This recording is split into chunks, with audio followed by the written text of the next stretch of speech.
ಎಲ್ಲರಿಗೂ ನಮಸ್ಕಾರ ಸ್ನೇಹಿತರೆ. ಜನವರಿ 22 ರಂದು ಅಯೋಧ್ಯೆಯಲ್ಲಿ ನಡೆಯಲಿರುವ ರಾಮ್ ಲಲ್ಲಾ ಪ್ರಾಣ ಪ್ರತಿಷ್ಠಾನ ಸಮಾರಂಭದ ಹಿನ್ನೆಲೆಯಲ್ಲಿ ಕೇಂದ್ರ ಸಚಿವ ಜಿತೇಂದ್ರ ಸಿಂಗ್ ಅವರು ಎಲ್ಲಾ ಕೇಂದ್ರ ಸರ್ಕಾರಿ ಕಚೇರಿಗಳನ್ನು ಅರ್ಧ ದಿನ ಮುಚ್ಚುವುದಾಗಿ ಘೋಷಿಸಿದರು. ಅತಿಯಾದ ಸಾರ್ವಜನಿಕ ಭಾವನೆಗಳಿಂದ ಪ್ರೇರಿತವಾದ ಈ ನಿರ್ಧಾರವು ಮಹತ್ವದ ಘಟನೆಯಲ್ಲಿ ಭಾಗವಹಿಸಲು ಅಥವಾ ವೀಕ್ಷಿಸಲು ಅಧಿಕಾರಿಗಳಿಗೆ ಅವಕಾಶ ನೀಡುವ ಗುರಿಯನ್ನು ಹೊಂದಿದೆ.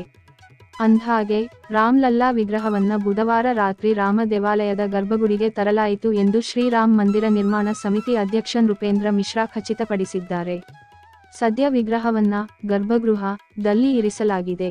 ಮೂರ್ತಿ ಪ್ರತಿಷ್ಠಾಪನೆಗೂ ಮುನ್ನ ಗರ್ಭಗುಡಿಯಲ್ಲಿ ವಿಶೇಷ ಪೂಜೆ ನಡೆಯಿತು. ಗರ್ಭಗುಡಿಯಲ್ಲಿ ವಿಗ್ರಹದ ಸ್ಥಾಪನೆ ಗುರುವಾರ ನಡೆಯುವ ನಿರೀಕ್ಷೆಯಿದೆ ಎಂದು ಮಿಶ್ರಾ ತಿಳಿಸಿದ್ದಾರೆ. ಜನವರಿ 22 ರಂದು ಪ್ರತಿಷ್ಠಾಪನಾ ಸಮಾರಂಭಕ್ಕೆ ಮುಂಚಿತವಾಗಿ ನಡೆಯುತ್ತಿರುವ ಆಚರಣೆಗಳ ಭಾಗವಾಗಿ ವಿಗ್ರಹವನ್ನ ಟ್ರಕ್ ಬಳಸಿ ದೇವಾಲಯಕ್ಕೆ ಸಾಗಿಸಲಾಯಿತು. ಔಪಚಾರಿಕ ಸಿದ್ಧತೆಗಳ ಭಾಗವಾಗಿ ಬುಧವಾರ ಕಲಶ ಪೂಜೆ ನಡೆಸಲಾಯಿತು.